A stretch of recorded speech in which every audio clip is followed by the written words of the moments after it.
La Convención de Cambio Climático, que es una de las convenciones que se firmó en 1992. La Convención de Cambio Climático estableció que justamente el mundo iba a tener este efecto invernadero precisamente por la emisión de CO2 a la atmósfera. ¿Cuáles son las fuentes principales de emisiones de CO2 a la atmósfera? Bueno, los combustibles fósiles. ¿Cuáles son los combustibles fósiles? Bueno, los hidrocarburos. Por supuesto que entre esos, bueno, está el carbón, por un lado, que no sería justamente lo que produce, por ejemplo, los petroestados, entre los cuales están no solo Arabia Saudita que la has mencionado, sino también Qatar, Emiratos Árabes Unidos, Rusia, ¿no? Estados Unidos. Muchísimas gracias por continuar en sintonía de RTP Mundo. Vamos a continuar con el siguiente tema. Hemos estado siguiendo, no solamente desde esta edición de RTP Mundo, sino también las ediciones informativas de RTP han estado de cerca acompañando la 30ª Conferencia de las Partes, la COP30. Esta convención en el marco de la ONU sobre el cambio climático que se inauguró el pasado 6 de noviembre en Belém, en plena Amazonía, en Brasil, y se va a extender hasta el 21 de noviembre. La cumbre reúne a los representantes de casi 200 estados, además de observadores internacionales, científicos, organizaciones de la sociedad civil, bajo la presidencia del diplomático André Correia do Lago.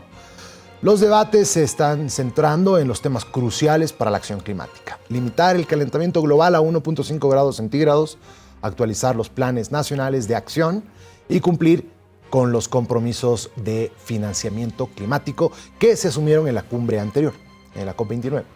Además, se abordaron la transición energética, la justicia climática, las pérdidas y los daños, la equidad de género y la implementación del primer balance global del Acuerdo de París.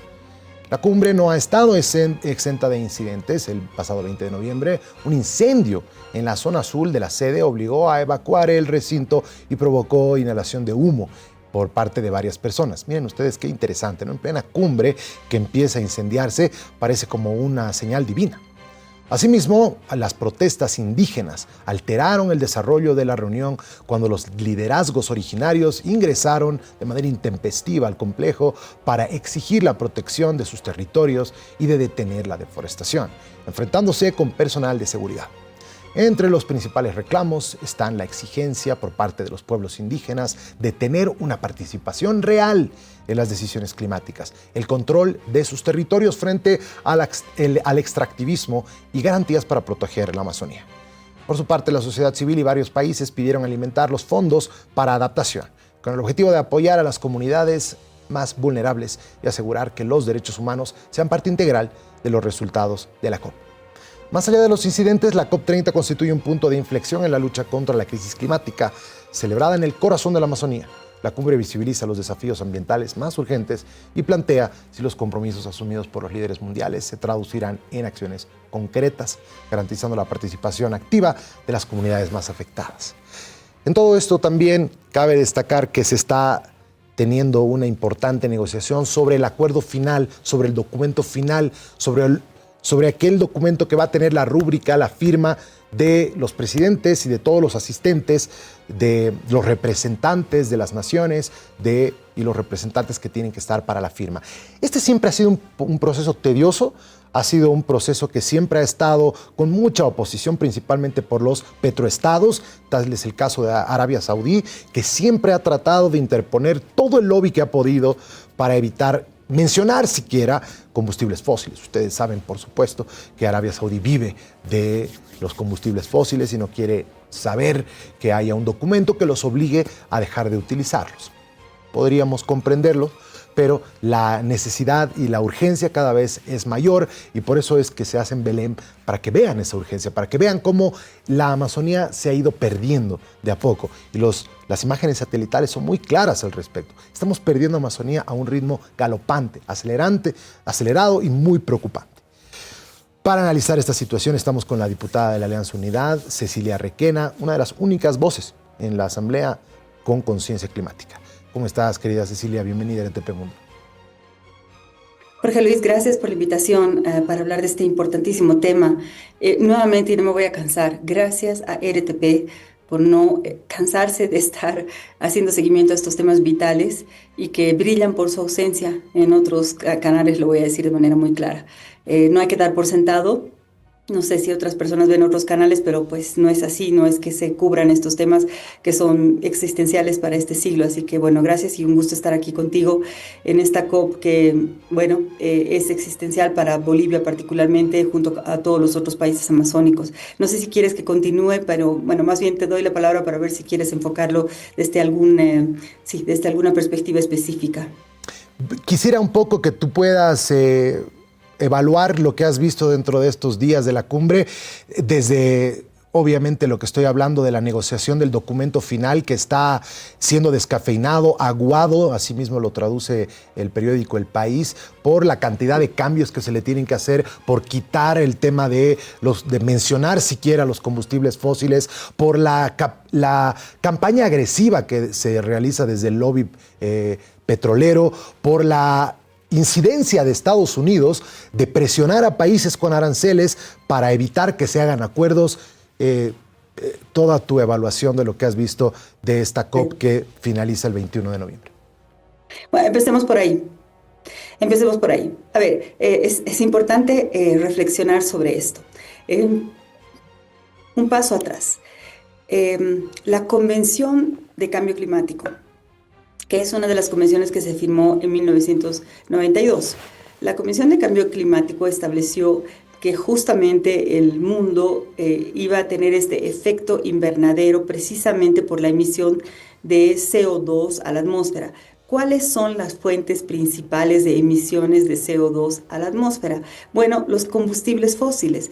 ¿Cuáles son los combustibles fósiles? Bueno, los hidrocarburos. Por supuesto que entre esos, bueno, está el carbón, por un lado, que no sería justamente lo que produce, por ejemplo, los petroestados, entre los cuales están no solo Arabia Saudita, que la has mencionado, sino también Qatar, Emiratos Árabes Unidos, Rusia, ¿no? Estados Unidos, entre otros.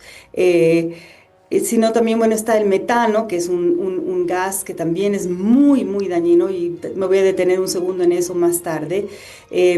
Pero el grueso de las emisiones de CO2 que están generando el efecto invernadero en nuestro planeta, y que es lo que está calentando al planeta, generando esta crisis climática en la que ya estamos, son pues los hidrocarburos, ¿no? La gasolina, el diésel, bueno, todos los derivados del petróleo.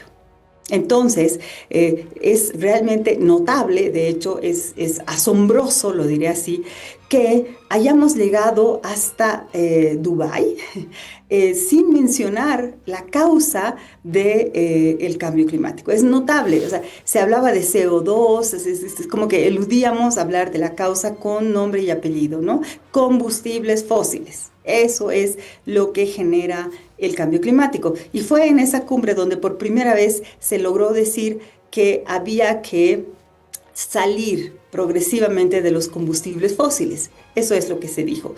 Se habló de reducir, ¿no? Reducir progresivamente, cuando en realidad se debía haber dicho phase out, cuya traducción es salir. Eso no se logró y se redujo el lenguaje ahí. Pero luego, cuando en realidad hay un acuerdo en las Naciones Unidas, un principio de no regresión, que quiere decir que una vez que has acordado algo no puede retrocederse, pues estos estados que viven, y en los casos de los estados, por ejemplo, del Golfo y otros que se hacen ricos, pero requete ricos, ¿no? Porque si hay estados ricos, son esos. Ahora han empezado a presionar para que no solo no se hable de esto, sino que de ningún modo se avance en esto.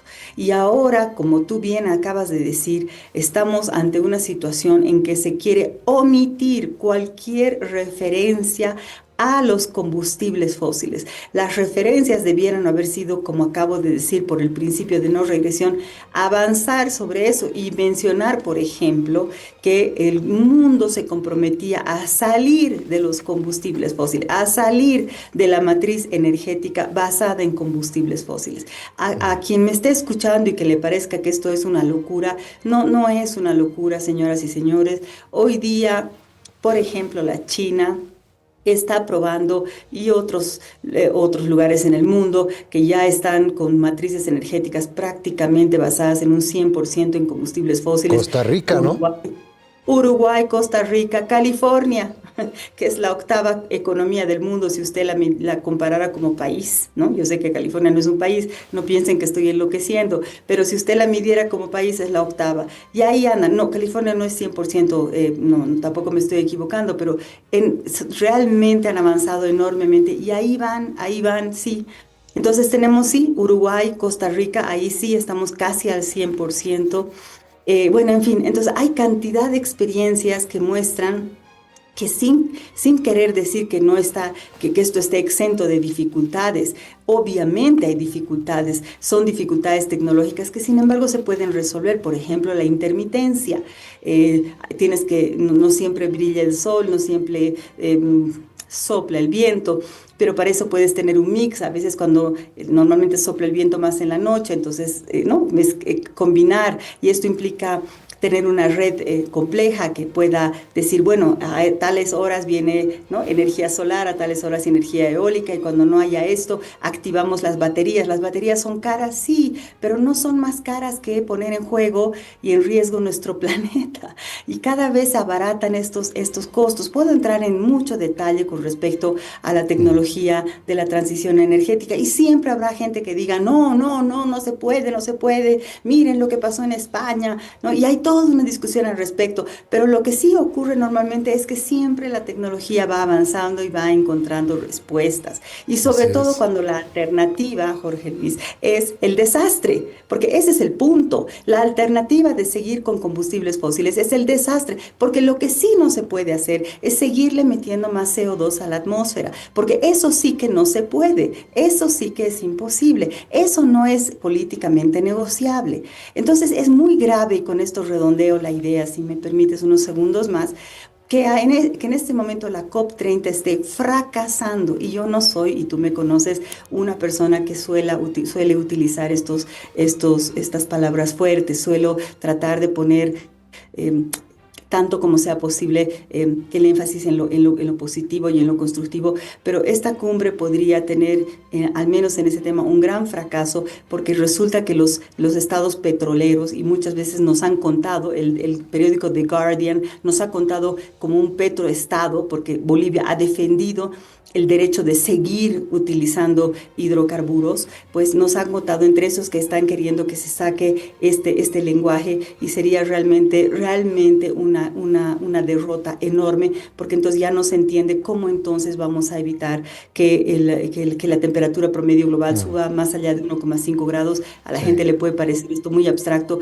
Eso implica catástrofes muy graves, por ejemplo, para ser muy concreta, falta de agua crónica en cada vez más regiones del mundo, y por supuesto también, otras graves crisis convergentes que a veces pueden parecer contradictorias, pero también inundaciones, y a veces son secuenciales. Claro, todo lo que estamos viendo, sin duda alguna, y esto se va a ir cada vez acentuando.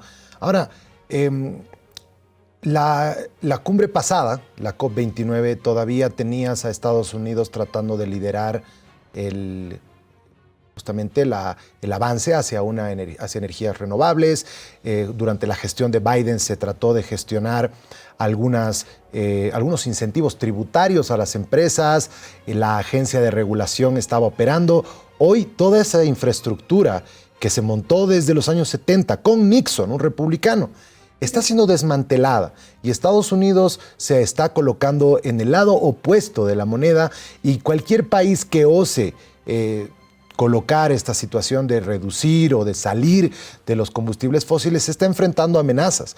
Entonces, era previsible que fracase cuando tienes a una persona en la Casa Blanca, todavía una de las naciones más poderosas, la nación más poderosa del mundo, montando esta oposición constante y más bien alentando mucho más. Estaba viendo que se están abriendo millones de kilómetros en la Antártida para poder seguir taladrando para los combustibles fósiles. Es decir, está yendo Estados Unidos hacia el otro lado y está llevándose al mundo entero con él. Correcto. O parte del mundo. Perfora, baby, perfora, ¿no ve? Exacto. No estamos muy lejos de eso, si me permiten, pero aquí estoy feliz de poder tematizar, Jorge Luis, porque Estados Unidos es un país federal, entonces, voy a comenzar por ahí, es un país federal, entonces California, Texas, no sé si se acuerdan, Texaco, ¿no? Estado petrolero, Texas está con su propia transición energética, ¿ya? Y hay otros más, Nueva York, en fin, esos van a seguir. No importa lo que diga Trump, son estados mucho más, tienen competencias muy fuertes y van a seguir. Trump no es todopoderoso y no puede hacer lo que le da la gana, aunque intenta, y cada vez es menos poderoso. Ni te cuento todo lo, bueno, debes saber lo que le ha pasado hace 3 días en el Congreso, o sea que no es el monstruo que quisiera ser, no lo es, menos mal, porque intenta, pero no lo es. Ese es un punto muy importante. O sea, el mundo se está moviendo en un sentido. ¿Por qué? Y esto es muy importante de entender. Porque es económicamente razonable. Porque los combustibles fósiles son caducos, son carísimos, o sea, es como nosotros, hay que mantener, son trillones de millones de dólares que están siendo utilizados para subvencionar esa industria caduca, que no solo nos está llevando al abismo, sino que no se sostiene por sí misma, que tiene que vivir de subvenciones de todo tipo de los estados nacionales. Es una industria que no se sostiene, que necesita prótesis. Es una industria que no es competitiva con respecto a las renovables. Bueno, entonces el mundo, digamos, el mundo de los negocios, si no fuera por estos subsidios miserables y terribles, perdón, estoy un poco enojada ahorita con esto que están haciendo, no aguantan, no resisten. Entonces los negocios más, ¿no?, que están en la punta, ya están en otra cosa. O sea que eso también es cierto. O sea, por un lado el federalismo, por otro lado de Estados Unidos, pero también que los otros países se están moviendo con señales de mercado mucho más frescas y están mirando al futuro y saben que Trump tampoco va a durar eternamente. O sea que todo eso está marchando de todos modos. El problema es que, claro, ralentizan, obstaculizan, molestan, ¿no? Eso sí hacen, eso sí logran hacer, pero la tendencia general, Jorge Luis, ya es otra. No, ya es otra, porque incluso gracias a los avances tecnológicos de China, la tendencia ya es otra. Ahorita, por ejemplo, tiene mucho más sentido comprarse un auto eléctrico, un BYD, bueno, un BYD ya es de alta gama, ¿no? Aquí en La Paz, yo ya he visto varios autos eléctricos, no son poquitos todavía, ¿no? Pero ya tiene mucho más sentido, incluso sin las subvenciones de la electricidad que todavía está subvencionada. Así que puedo matizar en ese sentido. Entonces, esto va a continuar. El problema es que no es suficientemente rápido ni suficientemente masivo. Ese es el punto y necesitamos que sea más rápido. Ahí me quedo para no extenderme mucho más. El punto es que no estamos haciendo esto suficientemente rápido y eso es grave porque el tiempo es crítico. Ese es el punto, es crítico. Entonces, ese es el meollo del asunto ahorita. Bueno, quiero agradecerte un montón por el matiz, sin duda alguna. Ha sido de mucho aporte. Gracias por habernos acompañado. Como siempre, es muy bueno escucharte y gracias por darnos algo de esperanza también, que estábamos viendo que la cosa se veía muy en contra, pero me alegro escuchar también que hay cosas positivas. Jorge Luis, esta era la cumbre amazónica, pero déjame decir eso más en unos segundos. Claro. Esta era la cumbre amazónica. Nosotros tenemos que proteger nuestra Amazonía sin bosque. Ese es el otro punto crítico. Sin bosque, no solo los combustibles fósiles, salir de ellos. Sin bosque no vamos a tener futuro, ni nosotros ni el planeta. Y nosotros también tenemos que hacer, además de proteger nuestros bosques, nuestra transición energética. Ahorita estamos regalando $2.000 millones en subvención. Es el momento de hacer la transición energética en Bolivia hacia las renovables. Así que tenemos nuestra propia tarea que hacer. Ese es el otro desafío. Ojalá pudiéramos hablar de eso muy pronto, Jorge Luis. Es un desafío para este gobierno. Tenemos que entenderlo. nosotros ya por razones fiscales también, ya no solo por razones ambientales, estamos en un mundo, en un momento súper complicado, intenso, y hay que poder mandar mensajes claros de visión, de política pública para que aunemos esfuerzos y voluntades y para poder aguantar el temporal, de manera que la gente también ayude a los gobernantes a tomar las decisiones adecuadas. Así que bueno, nada, ánimo que tenemos que pasar este obstáculo y que si lo hacemos, el mundo que viene detrás, el mundo que vendría después es mejor, definitivamente es mejor. Ni les cuento cómo son las ciudades con autos eléctricos, yo he visitado una, son silenciosas, el aire es limpio, así que bueno. Ahí, vayamos hacia allá. Gracias y hasta la próxima. Muchas gracias, querida Cecilia. Te vamos a estar convocando para Fuego Cruzado ya para enfocarnos en la Amazonía boliviana. Que tengas buen día.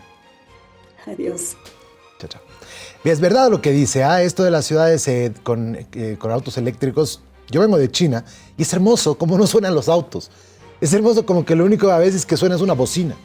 Pero es hermoso escuchar a los autos que no hacen casi nada de ruido. Los buses, tremendos buses acá. Los buses, los ruidos que hacen y el humo negro que botan.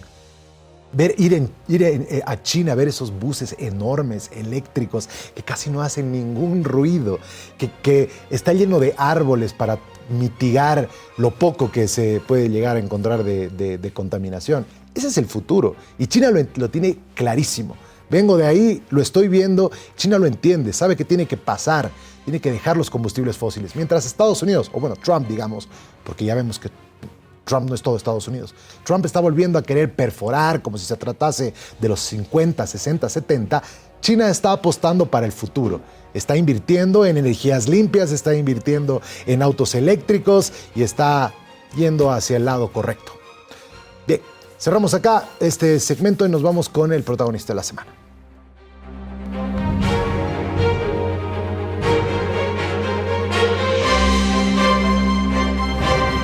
El protagonista de esta semana es un fenómeno astronómico que la gente, algunos influencers, etcétera, lo estaban colocando como una nave alienígena. Bueno, ya la NASA, ante tanta especulación por parte de estos que les encanta creer que los extraterrestres están por todas partes, ha tenido que salir al paso y ha publicado por primera vez las imágenes detalladas del enigmático cometa 3I Atlas, que es un objeto interestelar que ingresó en nuestro sistema solar desde otro rincón de la Vía Láctea.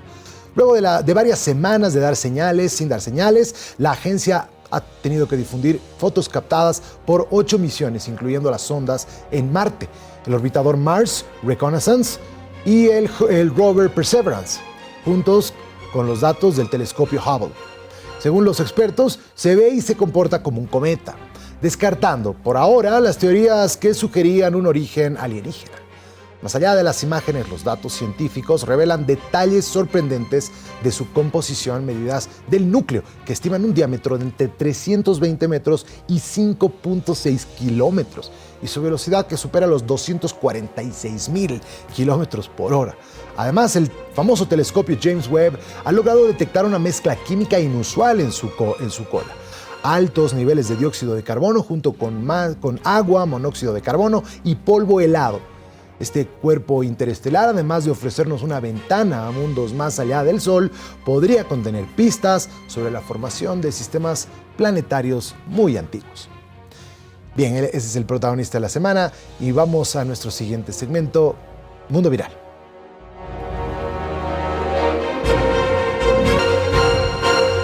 Bueno, China es el futuro, les decíamos, pero miren a este robot humanoide Iron, desarrollado por la empresa china XPeng. Vuelve a sorprender con un nuevo video que exhibe una fluidez corporal casi humana. Su diseño biónico incluye una columna vertebral flexible, músculos sintéticos y más de 80 grados de libertad en todo el cuerpo. Esto le permite moverse con esa naturalidad, girar, estirarse y caminar como si fuese una persona real. A diferencia de varios otros prototipos experimentales, este modelo no pretende ocultar trucos. XPeng ya demostró públicamente que no hay actores dentro ni efectos especiales, solamente ingeniería y robótica avanzada trabajando al límite. Pero lo más interesante es lo que representa. Iron funciona gracias a una arquitectura de chips de alto rendimiento, y modelos de percepción, lenguaje y acción, que lo convierten en una plataforma de robótica autónoma. Aunque la empresa aclara que no es inteligencia artificial disfrazada, sí incorpora sistemas de cálculo capaces de interpretar su entorno, comprender órdenes y ejecutar tareas con precisión. Su batería de estado sólido, su estructura ultraligera y sus sensores de última generación apuntan a un robot capaz de operar en entornos reales, desde tiendas y centros logísticos hasta servicios de asistencia. Este avance se suma a una carrera global donde empresas de Estados Unidos, Japón, Corea, China y hasta Rusia compiten por llevar la robótica humanoide a la vida cotidiana. Iron destaca porque no es solo un prototipo para exhibiciones tecnológicas. La empresa EHang ha desarrollado modelos como el EH216S, un dron eléctrico de despegue y aterrizaje vertical, capaz de transportar hasta a 2 pasajeros de manera totalmente autónoma. Las pruebas iniciales han demostrado que puede volar de manera estable a velocidades de hasta 130 kilómetros por hora, cubriendo distancias urbanas de hasta 35 kilómetros con una sola carga de batería. La Administración de Aviación Civil de China ya ha otorgado permisos para realizar operaciones comerciales sin piloto, un hito que está colocando al país a la vanguardia del transporte aéreo urbano. Actualmente hay más de 20 sitios de demostración en ciudades como Guangzhou, Shenzhen y Cantón, donde los ciudadanos pueden probar viajes cortos o simplemente observar las maniobras de drones. Este avance no solo apunta a reducir el tráfico terrestre, sino también a ofrecer alternativas rápidas para recorridos turísticos, traslados ejecutivos e incluso emergencias médicas en zonas congestionadas.